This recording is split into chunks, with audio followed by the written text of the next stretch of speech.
Hi guys, welcome. This is a bit of a recap video that I just wanted to create to assist you guys when preparing for the exams. So I'm just going to run through the units that we actually did during the year. Remember, this is quite a it's been a long year, so there's a lot of work to be covered. And also remember that this is probably one of your, well, not probably, it is your main subject. So there is a few important items that you need to look at. So also please feel free to send me mails or contact me if you have any questions before the exams. So just come jumping into it immediately. So we've got 9 units that we looked at during the year. So the one is just the introduction, with 2 being the construction management, construction process. Also didn't focus too much on these. Unit 1 and 2 is mostly introduction and is not that important. You guys can read through it because it just gives you a bit of background for the exam. Getting to project procurement, this is now a little bit more important. I will talk a little bit more in depth about all of these once we get there. And then project organization is also very important. Resource management as well. Managing the supply chain builds up to our actual project planning, our control, and then our responsibility, which we dealt with in our last lecture. Okay, so you guys can immediately see what is important, what not, and what is at the sharp end of our projects.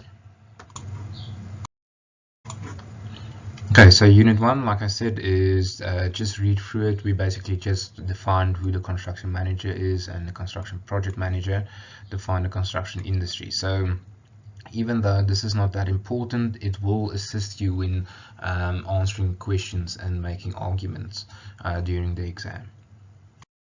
Okay, then unit 2 is the same thing. Explain the organization's role towards a project team. Answer how the construction organization manages a project. So again, the main thing is that you need to be able to know when we're talking about a large company or a small company. So that's more or less what unit 2 is all about. Okay, then getting into unit 3, understanding what procurement is, and then the implementing procedure relate to supply chain and procurement tender procedures. Remember, this is what you guys wrote test about is the procurement processes and so on. So please go through this. This is quite important. It all relates to your project life cycles. Please go through the different stages of the project life cycle and know what is implemented. The main thing that I'll test here is that you understand what happens at what stage of the project. Okay, and just remember this alteration that I made is that it's chapters 3, 5, and 10. So just looking at the chapters, chapter 3 is all about procurement methods,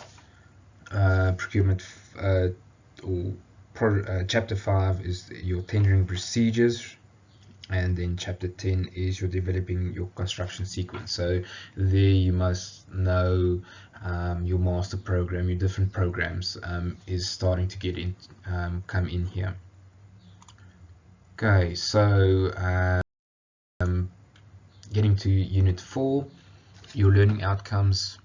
You must be able to identify risks on a construction project, identify the mitigation thereof, and draft the risk management plan. So from our previous lecture, you would recognize many of these items. Then you must be able to manage your risks, plan for your risk and programming techniques. And this is now risk a little bit more towards your construction management risk and not health and safety risk. So please note that. The histogram that we spoke about, the hierarchy of risks, you can also apply to this. Okay, so chapter 7 is all about managing your risk. 8 is the planning process, and then 9 is your programming techniques. So if you do proper planning, you will have you will mitigate most of your risks. And then unit 5 is able to draft a realistic pre-contract and post-contract method statements. Very important. Able to implement control procedures for managing resources on site.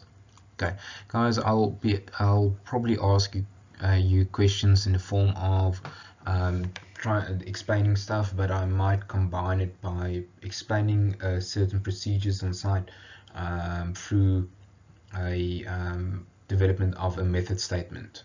Remember the differentiation between health and safety method statements and normal method statements. Okay, so it's method statements, controlling, and then controlling your resources.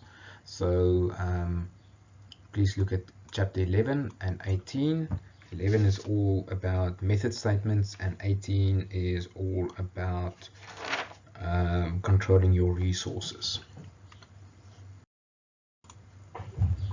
Then we get into unit 6, managing the supply chain.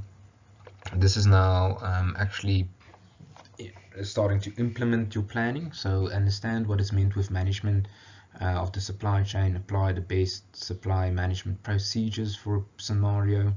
So the content is supply chain integration, lean construction, fast track construction, subcontractors, type of subcontractors, traditional procurement, management procurement, work package procurement, forms of contracts, subcontracts, and then your construction schemes.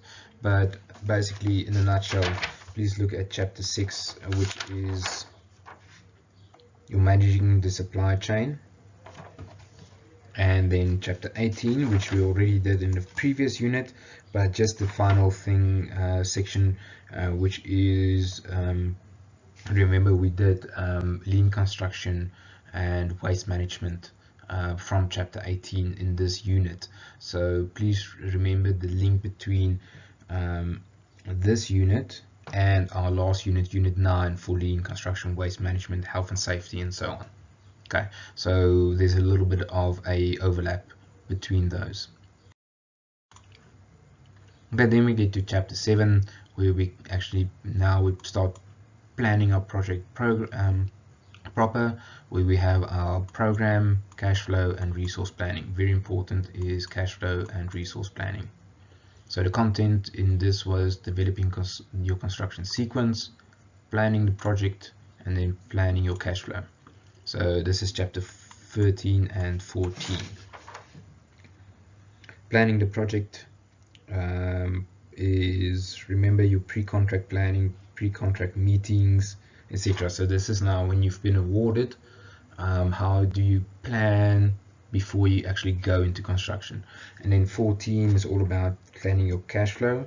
Remember the examples that we did there, very important for the exams.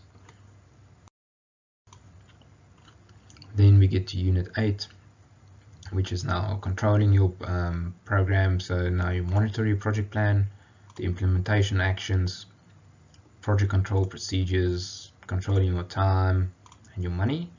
And this is now chapters 15, project control procedures, 16, controlling your time, and 17, controlling your money. And remember the examples that we did here, which is also very important for your exam.